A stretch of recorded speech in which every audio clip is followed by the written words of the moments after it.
Zach Diassi.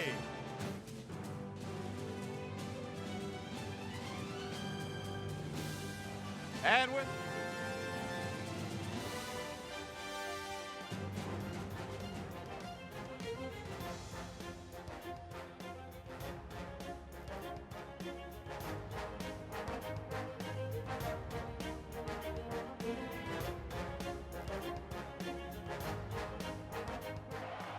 Hello, New York Giant fans. Thank you for welcoming our 2011 New York Giant Super Bowl 46 World Championship team. The road to Indianapolis was not an easy one, but that's what made it so special. The regular season had its ups and downs, and the 4-game losing streak was definitely the bottom. The team stayed together, believed in each other, and played for each other. We shut the noise out, like the noise that usually goes, fire the coach, fire the coaches, fire the players. You know how that goes. We took things one meeting, one practice, and one day at a time. The old adage, patience is a virtue, is true. Remember, it's a long season, 17 weeks when we played 18 weeks now. Becoming a winning team takes a process. Our mantra was finish, finish, finish.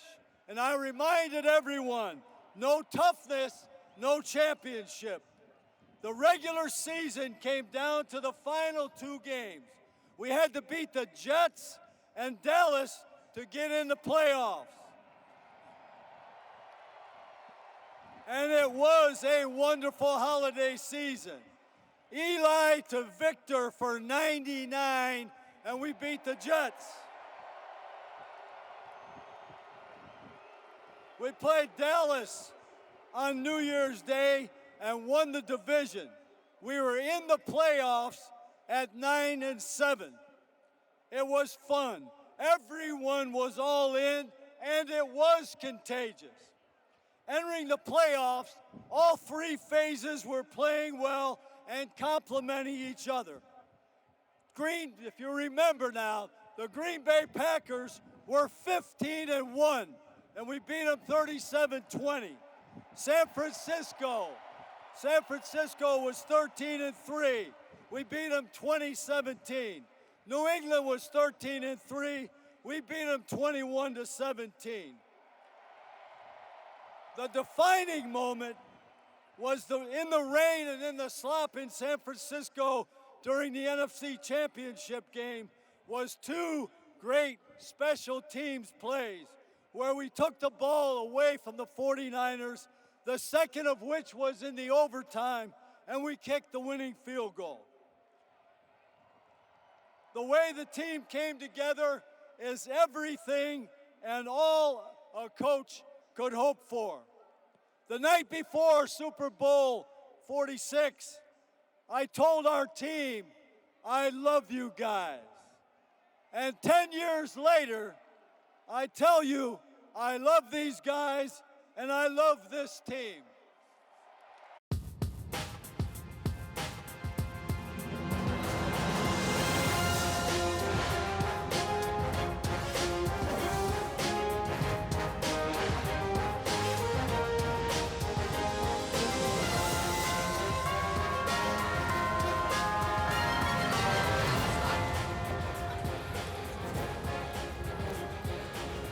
Welcome into Giants Postgame Live, presented by Mercedes-Benz, the official luxury automobile of the New York Football Giants. I'm Madelyn Burke here with Giants Super Bowl champion Amani Toomer. We are live at the top of Section 144 on MSG Networks and across all Giants TV and Giants streaming apps.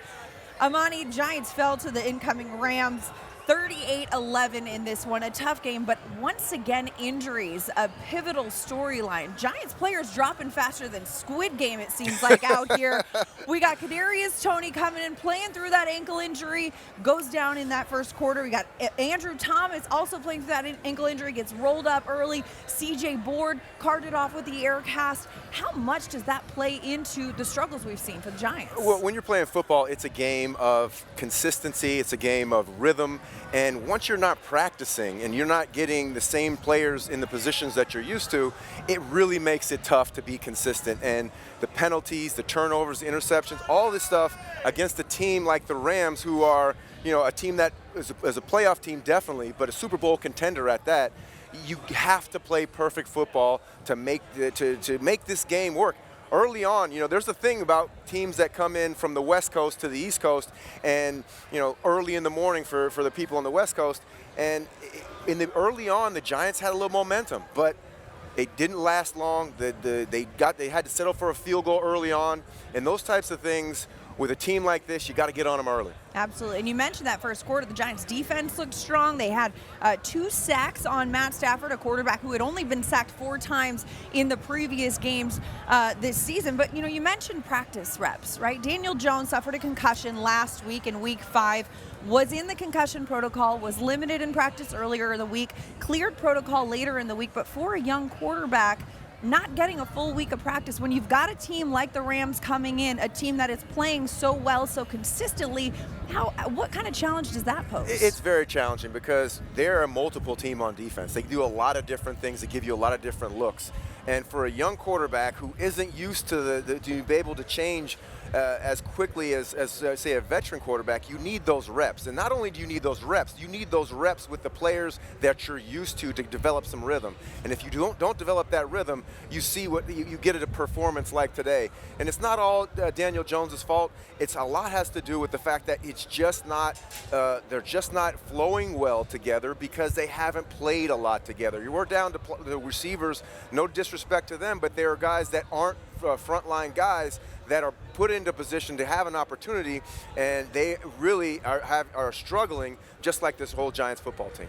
Yeah, and when you talk about that chemistry between the quarterback and the receivers, right? When you get that in practice, but also between the receivers and the receivers. A lot of receivers. Sterling Shepard making his way back onto the field. Darius Slayton was getting limited reps in practice. He wasn't cleared to play. Kadarius Toney in and out, losing CJ Board. A lot of changes in that receiving group. When you have that many changes being made, how did the receivers get that communication amongst each other that you're making those route moves in rhythm? Yeah, Madelyn, that's a great point, because there are times out there where you have to work off the other receiver. There's pick plays that happen. There's different situations where you're passing on, knowing where you're knowing how people run routes to how you can get open in these different zones. So it's not just one thing and not just one area. And the one thing that I think would help this team is if they could all get out on the practice field, practice together. In the perfect world where there's no injuries, I think this team would be a lot better. But injuries have really hit this team hard and really has exposed the depth of this roster and the lack of experience that this roster has up and down the depth chart. Absolutely, and even though they came out strong, they started strong. That first quarter looked good. The second quarter, things got away from them. And for more on that, we're going to send it down to Paul Dottino and Brandon London out on the field. It seemed as though the Giants were in this game until about 5 minutes left in the first half. And we all know that during the course of this early part of the season, when it gets down near the end of the second quarter, it turns into a danger zone for the Giants. The Rams wound up scoring 2 touchdowns in the final 5 minutes or so to blow open a 14-3 game. Their first touchdown was on a short field set up by an interception. Their second touchdown drive went 6 plays, 73 yards in only a minute and a half. And that really hurt the Giants' chances, Brandon. That's right, Paul. It's been an Achilles heel for the Giants' defense and this team, how they finish the halves of these games. And we're talking about the NFL. The NFL is won at the end of these halves. And when you think about being down 14-3 instead of 28-3, this team's been down before. You're thinking of comeback, not improbable comeback when you're sitting there at halftime. All right, let's talk about point number 2, and that's the opening drive. Joe Judge and his coaching staff always talk about starting fast. Well, what do the Giants do on their first drive? They go right down the field, over 70 yards, but they have to settle for a field goal. Do you know in the first quarter of this season, the Giants have played 6 games. They have a combined total of only 13 points. That's a problem. And during that drive, they overcame only to come up short. If you think about it, we talked about it up in the booth. There was a holding play on the opening kickoff return, followed by a sack on 1st and 10 on that opening drive. But they moved the field. 14-yard run by Devontae Booker, 17-yard catch by Kadarius Toney. They get into the red zone. They don't score. They come up short. And that hurts when you only get 3 from a long drive. And, of course, what does that come out to be? Part of complementary football. Because if your offense struggles a bit and then your defense is doing a good job, well, then you shake your head and say, we're not taking advantage of our chances. Again, 14-3, and I mentioned that score because in that first quarter, the Giants' defense had forced a couple of back-to-back punts when on 3rd down, they came up with a sack. Leonard Williams big on both plays. Absolutely. Anytime you get 3 punts out of your first 5 drive against a team like the Los Angeles Rams, offense has to capitalize. In any case, it was not enough. Madelyn, back to you. Thanks so much, Paul and Brandon. All right, just a reminder, too, guests of our post-game show receive a gift certificate to Ben and Jack's, located on 44th Street in Manhattan. From the celebrated porterhouse to finer seafood, Ben and Jack's will surpass your expectations of what a steakhouse should be. All right, we got a lot more coming up on the program after the break. Head coach Joe Judge, that and much more here on Giants Post-Game Live, presented by Mercedes-Benz. We'll be right back.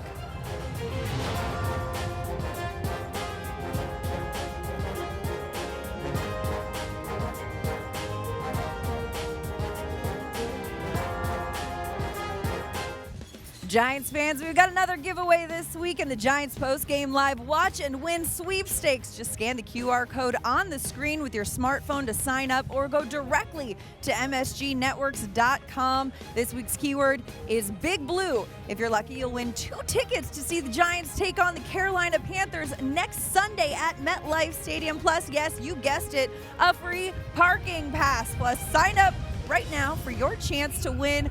Good luck.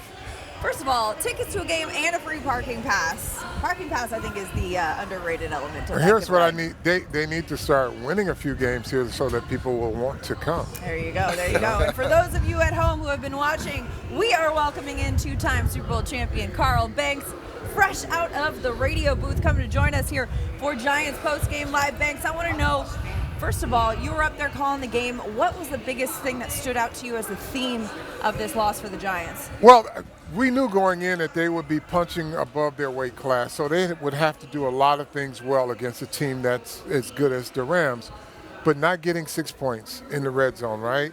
And then just shooting yourself in the foot. Like, you can talk about turnovers, but everything starts with the offensive line, and they've been getting along pretty well the last 2 or 3 weeks with this patchwork offensive line, and they had leaks in it. And we were talking off air, I think they need Flex Seal for this one because you can't – this defensive front for the Rams were so active.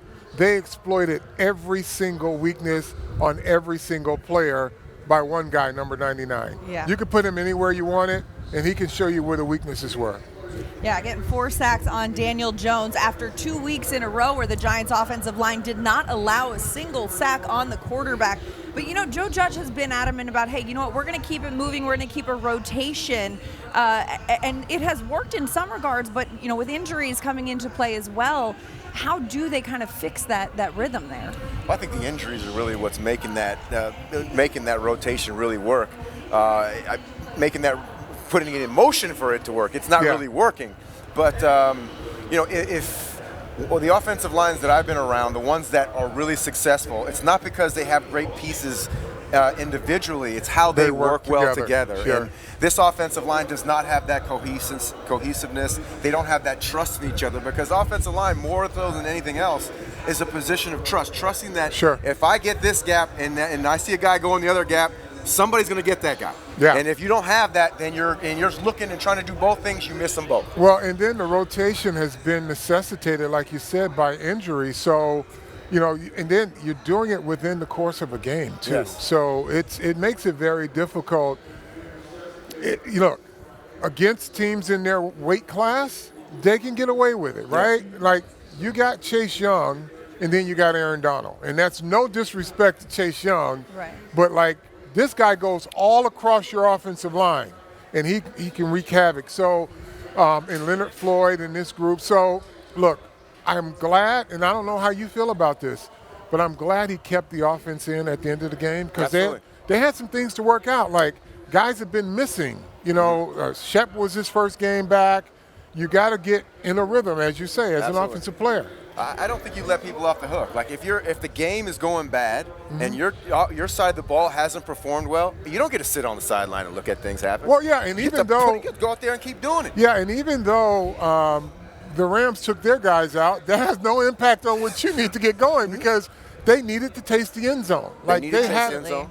Absolutely. So they needed to do that. They needed to get in there and work, like I said with comedians, when they just go to work some things out, they needed to work some things out. Hey, Eli Penny worked it out. He got into the end zone, his first touchdown since 2017. But a word that you mentioned, Amani, was trust. Being able to trust, and not just on the offensive line, but I think as a team in general, offense, defense. And, you look at the way the Rams play, coming in here with such a winning record, it seems like they are trusting each other. They are playing so free. And with the Giants having so many players coming in and out, is there a level, how do you build that trust, especially when you're struggling like this?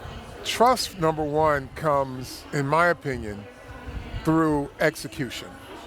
Because if you're not tackling well, then you're not trusting the guy next to you, and then you have a lapse in what your responsibilities are, and you start to freelance. Once everybody starts to execute their job, then I can trust that he's going to do it. Just what you were saying about the offensive line. They can say, okay, if he gets beat, I trust that he's got my inside or I got his outside. Right now, they need to just execute so that they can build that amongst themselves. Right. Yeah, I think that happens through just repetition, just like Carl's saying. They need to be out there playing it for as long as they can, going through all these repetitions, and this is preparing for next week. This team constantly has to get better. Yeah. Today wasn't a good showing, but that doesn't mean that this is going to be a bad showing next week. Absolutely. And, one of the things Tom Coughlin mentioned at halftime when the Giants were celebrating the 10-year anniversary was they had their rough patches too, but that team stuck together, and this Giants team will have to do just that. All right, we got a lot more coming up on the show. Stay with us here as Giants Postgame Live continues after this short break. We'll be right back.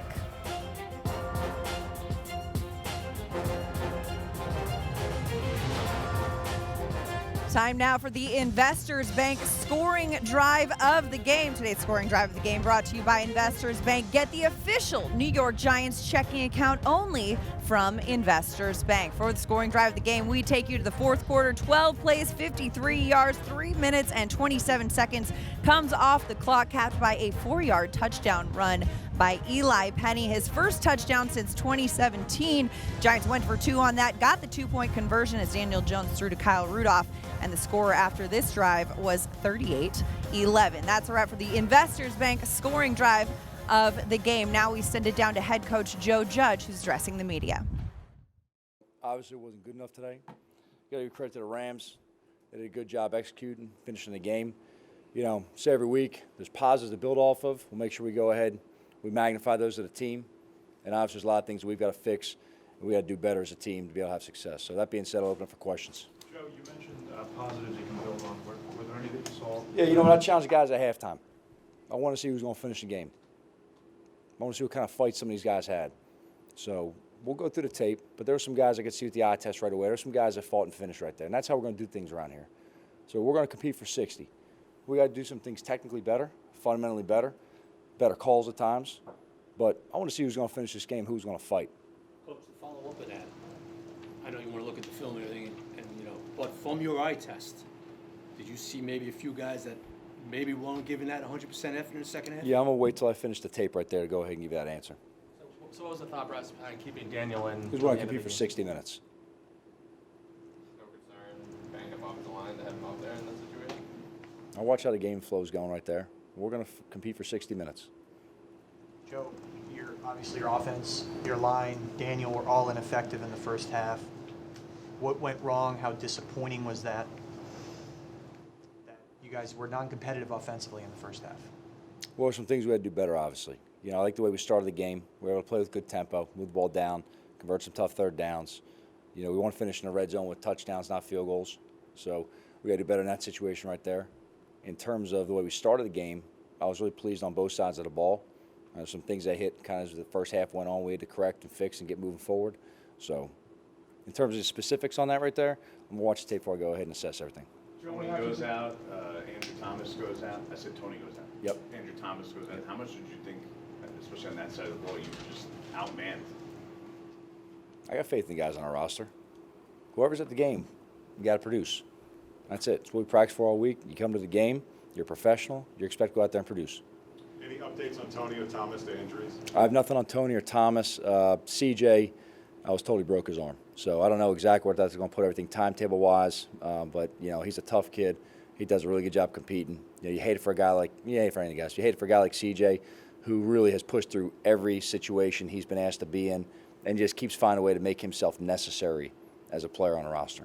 Joe, you figure out, I know you haven't watched the tape, but what changed after that first offensive series? Because it really, you had the tempo, you seemed to have them on their back foot a bit, and we just didn't see that the rest of the game. Yeah, obviously there was some execution we had to clean up and some things we had to do better as far as how we're going to compete and play this game. I'm going to wait for the film before I go ahead and start assessing everything right there. But it obviously wasn't good enough. Did you sense some of the air went out of the team when Kadarius went down? No, I thought we were able to finish that drive right there as far as moving. I don't think anyone wants to see somebody get hurt. Everyone likes the way this guy works and pushes through and competes. He's obviously a productive player for us. He's a young guy. He's got a long way to go, but he's been a very productive player and competitive player for us. In terms of that kind of air going out, like that's not our job.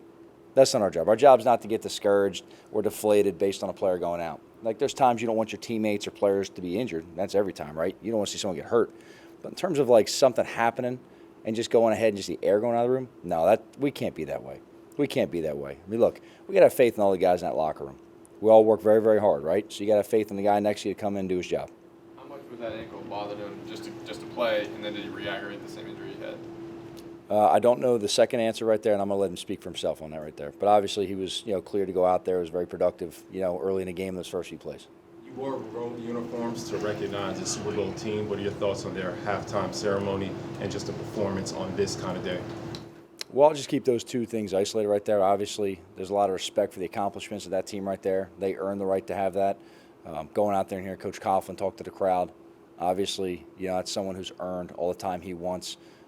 Did a lot of significant things for this club, for this city. We have a tremendous amount of respect for the history of this organization, the men who came before us. And look, obviously, there's a responsibility to uphold the tradition of how we want to play. Didn't do that well enough today. Joe, when you put pressure on them, it seemed to shut down their passing game. When the pressure went away, those guys were making plays. I mean, how did they adjust? How do they adjust? Well, I think we got to do a better job stopping the run. That kind of helps alleviate pressure right there for any offense. But I like the way our defense was able to get after them early on and put pressure on Stafford. That helped us be in some situations, force some errant balls, get some sacks, get off the field, things of that nature right there. You got to make sure you stop the run more effectively to keep in passing situations, be able to get yourself into certain calls. What was essentially, obviously without being specific, the message to the guys when you're in there? What's the theme of what you had to say to them after? You talking about right here, right now, leaving? Yeah, we're coming back. We're going to work. We got things to improve on. So we come back on Wednesday. There's time to get going to work. Get your bodies right, get your minds right. We're coming around. We're going to lick our wounds around here. There's a lot of ball left to be played. Our goal every week is to go 1-0. Our goal is to get better every week as a team as the season progresses. That goal doesn't change. You talk about the big picture. Yeah, the big picture is the little picture. It's next week. The big picture is how we handle next week, how we practice, how we improve, how we prepare, and how we come out and we execute. So that's our focus has to be as immediate 7 days from now. We got 7 days to get ready for another good opponent coming in here, and that's what our focus has to be. Joe, do you feel like, obviously the message has been process over results? Yep. Do you feel at all that message is not getting through to the guys from what you're seeing, maybe not during practice, but on game day? No, I don't see anybody. Trying to find a way to put. No, I don't see anything in that. The way the guys are coming and approaching it and working it. not having the results. There's things you have to do along the way and things you have to do in the execution, and that's coaches through players on game day to make sure you have better results. Joe, do you expect that there could be changes based on the challenge that you gave them at halftime and whether guys did or did not respond to that? Well, we make adjustments every week, okay? And it always comes down to, one, how we call the game as coaches, of how we're going to adjust internally, all right? The responsibilities we give internally. Player-wise, it's based on production and performance. And that's it. You got to look at how guys played, make sure you put the best 11 on the field in every situation to have success. Daniel, two more. Okay. Daniel, I'm sorry, go ahead. Joe, when a team falls to 1-5, though, do you have to find different ways to motivate them, to capture their attention, to implore them to improve, even in, what often at 1-5 becomes a mostly lost season for a lot of teams? There's a lot of ball left to be played. We're in week 6. So to turn around and start tapping out now, I don't know what kind of mentality other people have. I don't quit things. These players aren't going to quit things. We're not going to do that. So anyone who's got that mentality of, woe is me, what did you think was going to happen? Did you think you were going to go out there, roll the ball out, and just go ahead and walk through every opponent? It's the National Football League. Teams are good. You've got to play better than them in that 60 minutes every Sunday to have success. So in terms of the motivation aspect, our motivation is to improve and perform for the man next to us. I don't see any dip in how our guys prepare. They come to work, I'll tell you all the time, they're good at meetings, they're good at practice, they compete hard.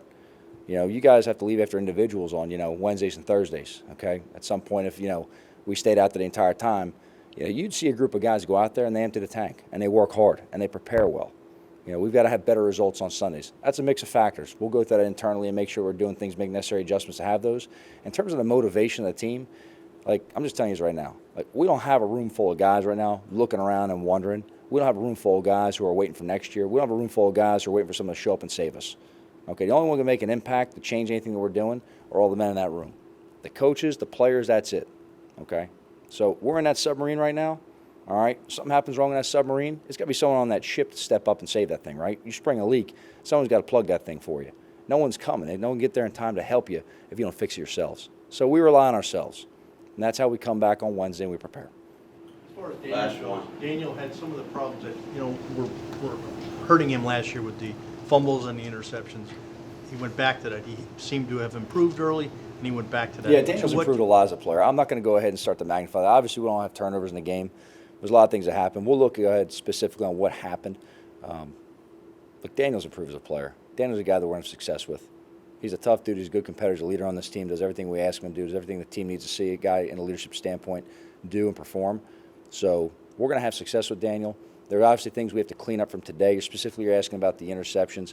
And look, these are things we have to talk and address in terms of, how are we executing on plays. That's not always tied into just one person. There's things that different people have to do on those plays to make sure you have a chance to have success. So, obviously the statistic of what the turnovers were, that is what they are. However, I'm not going to try to, go back and talk about the past with anything that's happened with any player. I'm focused on what they're doing now and going forward towards the future. This is a guy that's made a tremendous amount of improvement for us, and obviously he's going to help us have success going forward in the future. Andrew Thomas, a new injury. It was an ankle, and he had a foot coming in. Was Jordan, it I kind of an don't aggravation? have any true information on Andrew. I haven't seen Andrew yet. When you're on the sideline, they kind of come up to you and they just kind of say 78's out. They give you kind of a brief, whatever it is. At that point, you're focusing on a lot of other things. I knew CJ's arm was broken because I went out in the field, and when I got over there, they told me, say, Joe, this is what it is. A lot of ball left to be played. That sound from head coach Joe Judge was brought to you by Ford. And guys, one of the things that stood out to me, when the Rams pulled Stafford and put John Wolford in, I think a lot of conversation too, a lot of people were wondering, why are the Giants leaving their starters in when this game is so out of control? But as Joe Judge said, I wanted to see what kind of fight these guys had. We talked about this a little bit earlier in the show, getting into the end zone, showing what they can do to finish. But what kind of fight did this team show you they have? Because this has proven to be a resilient group. Well, you want to have that messaging coming from your head coach because he's saying we're in it, we're the only ones who are going to fix it. And like Amani said, they didn't earn the right to go off the field. When the other team said we're calling off the dogs, that don't mean you get the luxury to take a deep breath. You got things to work out. So, and he said they're going to continue to work through those things. So I thought it was the right messaging, and I think that's probably the PG version of what he's saying in that locker room, but I think the message is clear. There's ball left, and we're gonna get better at it. I like the fact that he said that the only people that can make change what shows up on the field are the people in that locker room. None of the media, none of the pundits, nobody else. They know that to get themselves out of this situation of being a team struggling is only going to happen if this team, those group of guys in that locker room, come together and start performing better on the field. There's nobody else going to help them. There's no safety net. This is the NFL, just like you said. And I'll tell you, you know this as well as I do. Your best players have to show up, right? And the role players have to do their job, but your best players have got to lead the way.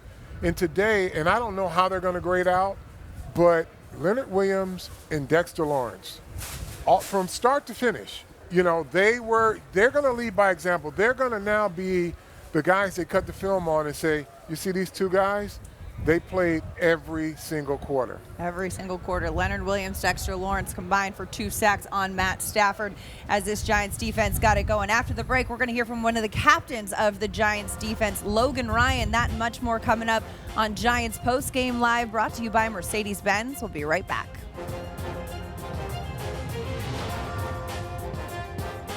Today's game between the Giants and Rams was presented by PNC, the official wealth management partner of the New York Football Giants. Welcome back to Giants Postgame Live, presented by Mercedes-Benz, the official luxury automobile of the New York Football Giants. We now send it down to the podium where Logan Ryan is addressing the media.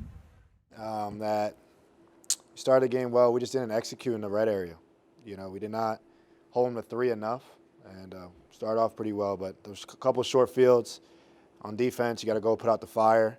We're out there, and the difference between 7 points and 3 points can keep the score in touch. So really, just some of that execution in the red area obviously has been all year, but especially today.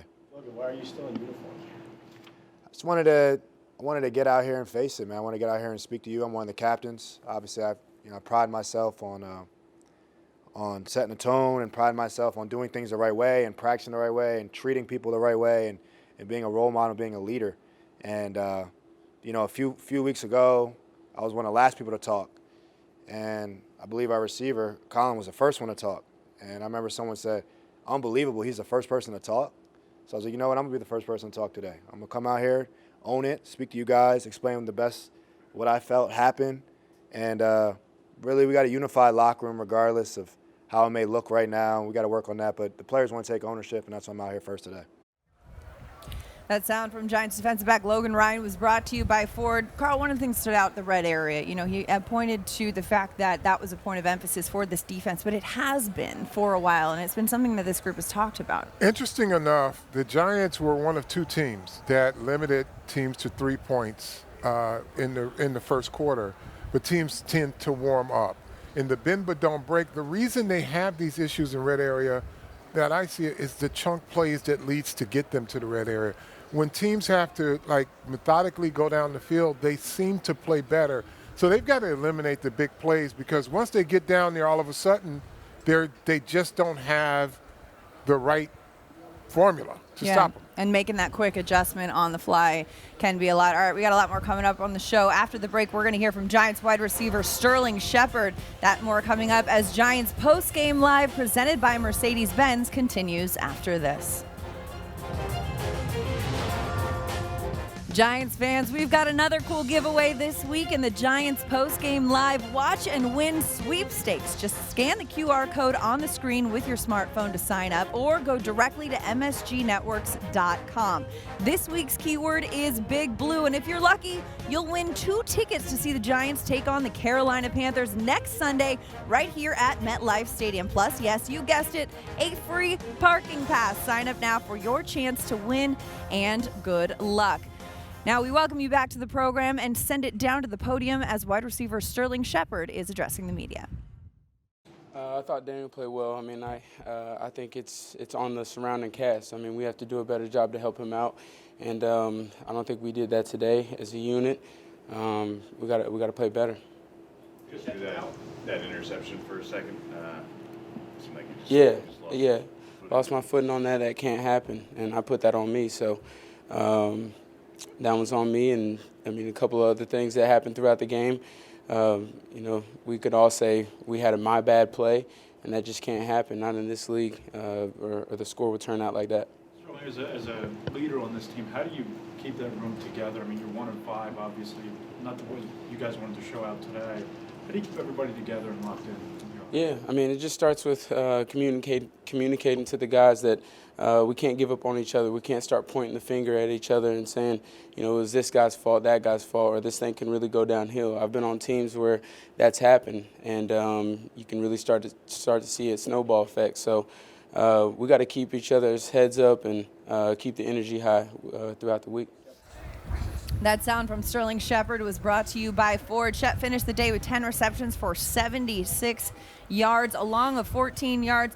Amani, we saw him making his return after that hamstring injury had him kept out for a bit. But, you know, he mentioned, talking about, you know, he's been on teams where things that losing, that struggle has had a snowball effect. As one of the veteran now leaders in this wide receivers group in this team, how do you keep this team afloat, keep this team focused? I think you keep focused by leading by example. I mean, you always have to be on your game. I've been on we've all been on bad teams. You've been in the NFL long enough, you're going to be on bad teams. And that's where you really find out the character of the different players. Just like Coach Judge was talking about, he wants to see who's going to give up. He wants to see who's going to keep fighting. Obviously, Shepard had struggled a little bit today because coming back from those injuries, it's not just about, you know, being healthy. It's about getting the timing back. That's a common theme throughout this entire show, and he did not look like the Shepard that we ordinarily see. And this is not a defense that accommodates comebacks. Like you got Jalen Ramsey out there, you know, everything has to be precise, so you don't ease your way into a game like this. And so, I mean, he's going to get better, but that has been what has plagued this group, health. I mean, you look at the room, when they're all healthy, you can say, boy, this could be a fun offense. But they just haven't been together. So I think that's where he says, you know, from a leadership standpoint, we're going to be all right. You just have to have everybody together fighting. It's like my dad says, they're hell when they're well, they're just sick all the time. So exactly. that's kind of how it works. Honestly, your dad has some of the best expressions, and I appreciate this. We're going to keep them coming in the program. We got a lot more of those expressions and a lot more coming up for you on the program. After the break, we're going to hear from Big Cat Leonard Williams. That and much more as Giants Postgame Live presented by Mercedes-Benz continues after this short commercial break. Yeah, like you said, I think we started fast like we wanted. Defense was getting off the field. We were getting pressure up the middle, making them hold the ball a little bit. You know, I got to watch film to further assess exactly what happened. But, you know, it seemed like he was getting the ball out a little bit faster in the second half. Their tempo started going a little bit quicker as well. And, you know, overall they were just, you know, doing better than our defense. So. Leonard, it seemed like at one point you were shooing off the boos. Did the boos bother you? Do you feel like they shouldn't have been booing you guys? I mean, they do bother me, honestly. You know, obviously we're in our own home stadium. I don't want to be hearing boos from our own fans. I understand that they have a right to, you know, be upset as well because they're coming to see us put, you know, good football on the field. And, you know, we haven't been winning up to date. But at the same time, I don't know. I don't like that.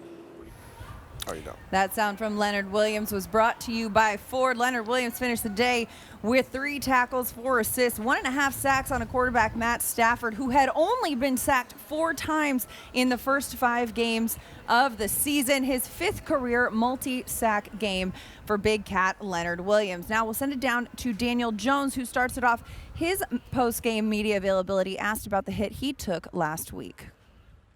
Obviously the play on the goal line and got the wind knocked out of me and you know, stumbled there and you know, had no memory loss, and when I got back to the locker room, passed all the tests. So just went through the week, through the concussion tests and took it a day at a time, what the trainers were asking me to do, and passed all the tests. Did the lack of reps this week, because you were going through the protocol, did that impact you today in terms of timing and just trying to get your rhythm? I don't think so. I think you know, I was just still able to get those reps and practice, and yeah, I don't think it had an effect. So that scene when you were stumbling was kind of a scary scene to see. You're saying that really wasn't like that serious though? Yeah, I mean, I went through the protocol. Obviously, I understand the the situation, and I did stumble there, so went through it and went through the test, passed the test. So. I'm a little confused. Were you diagnosed with a concussion? You said you passed all the tests. How do you pass all the tests being diagnosed with a concussion? I was diagnosed with a concussion because I stumbled in that moment. That's a symptom of a concussion, but I didn't have a lot of the other symptoms. Did you feel like you were playing with any reservations, even on run plays like that 4th and 1? Were you nervous at all? No. Put a finger on what happened from that first drive today that looked so dynamic and on pace, and you kind of had them on the back foot, and then just the rest of the game, there wasn't that execution. Yeah, I mean, I think we got behind the sticks in a lot of situations and didn't execute. We had a good plan and we just didn't execute it. So, obviously the turnovers were a big deal, and that set us back. That sound from Giants quarterback Daniel Jones was brought to you by Ford. Amani, obviously he's getting a lot of questions about that concussion that he was diagnosed with last week, cleared protocol this week. You've suffered concussions in football games. How would you describe to those who are maybe less familiar how varying that injury can be? Well, concussions, there's certain people that don't feel reaction at all. There's certain people that throw up. There's certain people that start crying. Certain people that lose memory. Everybody's different. That's what makes the concussion such a enigma, and that's why everybody's so careful about it, is because there's no real one thing affects everybody in the same way. Yeah, and from my era of football, thank God for concussion protocols that they have in place now, because you could be out cold on the bench and have smelling salts and come back and say, okay, I'm ready to go again. And if you're ready to go, they have to take your word for it. So I'm glad that they have the independent doctors that now coaches and players can feel assured that, they've done and passed all the different things to return to play. Absolutely. And, he got back out on the field playing tough. You mentioned the turnovers, 3 interceptions and that 1 fumble. And these are things that he's been focusing on. But as you mentioned, this is a tough Rams defense to come back let me just say, maybe Amani can weigh in on this. But in a game like this, I have no problems with the turnovers because you got to take chances, right? And even in a blowout, and this is the one thing I hate about quarterbacks in the QBR, some of these QBs will protect their QBR by not being aggressive and trying to climb back in or trying to get things done. So I didn't have a problem with it because against a defense like this, you got to take chances. And when I talked to Phil Simms about quarterbacking, and he says, you know what, if you throw 2 little interceptions, it means you're not taking enough chances. It means you're not trying to fit the ball into the small holes that are out there. And he also said the difference between a great quarterback and an average quarterback are 5 throws a game. So unless you're practicing making those throws, throwing that out there, sometimes you lose, but that doesn't mean that you learn from every mistake, and ultimately you're gonna be a much better quarterback in the future. Absolutely. You got to kind of take a leap of faith. Sometimes you fall, sometimes you fly. Yep.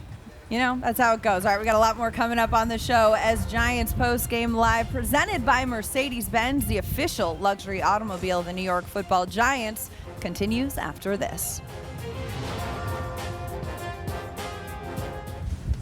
The Giants are back at MetLife Stadium next Sunday when they host the Carolina Panthers. Sunday, October 24th with a 1 p.m. kickoff. Carolina Panthers come into town. Welcome back to Giants Postgame Live, presented by Mercedes-Benz. Guys, earlier in the show, we heard head coach Joe Judge say the big picture is the little picture. We got to focus on the team coming in next week. They got to shift their focus to the Carolina Panthers now.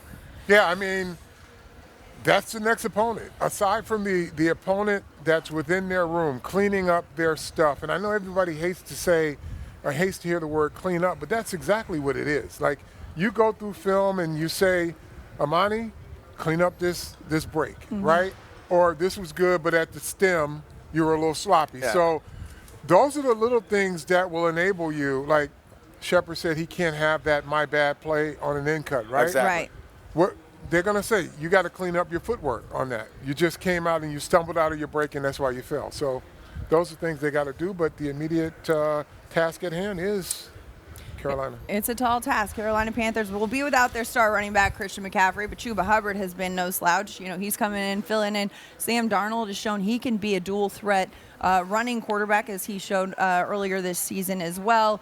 But again, it's not really as much about the opponent as it is about really any given Sunday. That's why they play the games, right? Absolutely. You can't beat yourself. I mean, Right. a lot of the game today was the Giants beating themselves with the interceptions, the fumbles, the turnovers.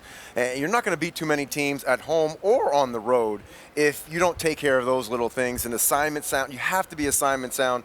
You know, the old saying is there's more games lost in the NFL than won. Yes. This isn't a game that the Giants gave away to the Rams. Even though the Rams are a top flight team, they could have played it much bit closer to the vest if they would have played clean football. And that's kind of what Judge is talking about. If they can be a tough team to beat as opposed to beating themselves. Yes. And there's always, this is what Bill Parcells says, there's always a path to victory, no matter who you're playing, if you're willing to do the things necessary. Like you said, be a tough team to beat, because those guys start to feel the pressure and make mistakes. Exactly. Got to be a tough team to beat. But hey, we got to have a couple fun facts, right? One of the fun facts, Xavier McKinney had a couple interceptions. Giants have had a takeaway, at least one takeaway in every game this season, despite the 1-5 record. This is a strong point. But see, that's the thing you hang your hat on. No, really, because that build off becomes, of that. That's Build off. habit forming. Mhm. That's habit forming. Yeah. When you start to expect and they become second nature, we do want them to catch the ones that could end games for them or change games for them.